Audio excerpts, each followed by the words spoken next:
হাসিনাকে বাংলাদেশে ফেরতের দাবি জানিয়ে এবার চিঠি এলো বাংলাদেশ থেকে।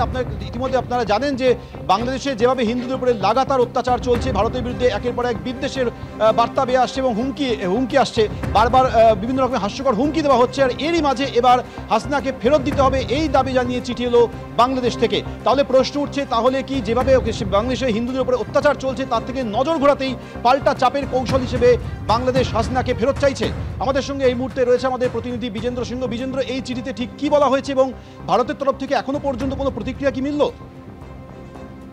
দেখো, ভারতের তরফ থেকে অফিসিয়ালি এখনো কিছু বলা হয়নি, তবে ভারত সরকারের সূত্র থেকে জানা গেছে কি বাংলাদেশ সরকার তাদের নোট ভার্বালে পাঠিয়েছে ভারত সরকারকে, এতটা জানা গেছে। তবে যেহেতু বাংলাদেশ সরকারের যিনি ইন্টারিম বিদেশ মন্ত্রকের অ্যাডভাইজার রয়েছেন তৌহিদ হোসেন, তিনি এটা কনফার্ম করেছেন যে তারা নোট ভার্বালে ভারত সরকারকে পাঠিয়েছেন এবং যত দ্রুত হোক শেখ হাসিনাকে যেন ঢাকাতে পাঠানো হোক ফেরত, সেটা তারা ভারত সরকারের কাছে রিকোয়েস্ট করেছেন। এটা বাংলাদেশ সরকার থেকে রিকোয়েস্ট কনফার্মও করে দেওয়া হয়েছে।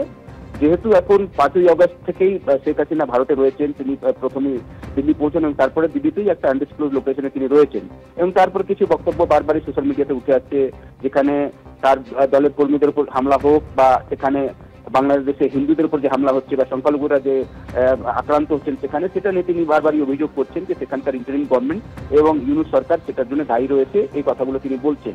এবং সেখানে আমরা দেখেছিলাম যে বিএনপি হোক, জামাতে ইসলামী হোক বা ইন্টারিম গভর্নমেন্টের নেতারা হন, সবাই চাইছিলেন যে যত দ্রুত হোক যেন শেখ হাসিনাকে পাঠানো হোক। কেন তাদের অভিযোগ রয়েছে যে 5ই আগস্ট এবং তার আগে যে ছাত্র আন্দোলন চলেছিল সেখানে, সেই সময় যে হিংসাগুলো হয়েছিল সেটার জন্য দায়ী প্রাক্তন প্রধানমন্ত্রী শেখ হাসিনা, কেন সেই সময় তিনি প্রধানমন্ত্রী ছিলেন এবং তাকে সেখানে ন্যায় বিচারের সামনে তারা পেশ করবেন এই দাবিও তারা করছেন। এর পরিপ্রেক্ষিতে তারা নোট ভার্বালে দিয়েছেন ভারত সরকারকে যত দ্রুত হোক ভারত সরকার যেন শেখ হাসিনাকে বাংলাদেশে পাঠিয়ে দেয়।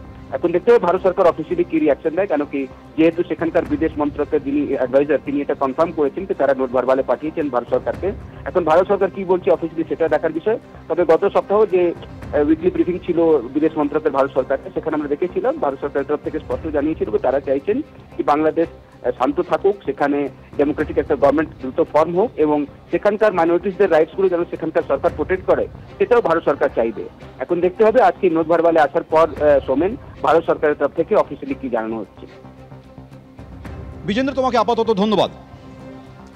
ভারতের তরফ থেকে ঠিকই উত্তর আসে সেটা জানার জন্য অপেক্ষা করতে হবে। তবে যেভাবে বাংলাদেশের লাগাতার যুদ্ধ চলছে, মিথ্যে আস্ফালন করা হচ্ছে, হিন্দুদের উপর অত্যাচার চলছে, সংখ্যালঘুদের উপর অত্যাচার হচ্ছে, আর এবার পাল্টা শেখ হাসিনা নিয়ে চাপ বাংলাদেশের বিদেশ মন্ত্রকের। দ্রুত শেখ হাসিনাকে প্রত্যর্পণ করতে হবে এরকম দাবি করে ভারতকে চিঠি দিয়েছে বাংলাদেশ। শেখ হাসিনাকে ফেরত চেয়ে ভারতকে চিঠি দিয়েছে বাংলাদেশ। বিভিন্ন সময় বিভিন্ন দেশে বাংলাদেশের কট্টরপন্থীরা, মৌলবাদী নেতারা তারা হুঙ্কার দিয়েছেন, হুঁশিয়ারি দিয়েছেন ভারতকে উদ্দেশ্য করে। বিএনপি নেতারা একের পর এক বিএনপি নেতা তারা হুঁশিয়ারি দিয়েছেন এবং লাগাতার এই হুমকি হুঁশিয়ারি ভারতের প্রতি কিন্তু অব্যাহত রয়েছে। শোনাবো।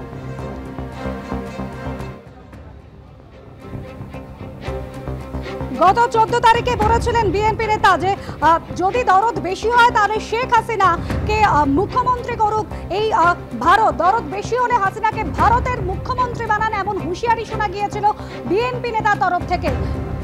ভারতের কোন রাজ্যের মুখ্যমন্ত্রীকে বানানো হোক এরকমই হুমকি এসেছিল বিএনপি নেতার তরফ থেকে। এভাবেই একের পর এক বিএনপি নেতা কখনো কট্টরপন্থী নেতা, কখনো মৌলবাদীদের নিশানা এসেছে ভারতের দিকে।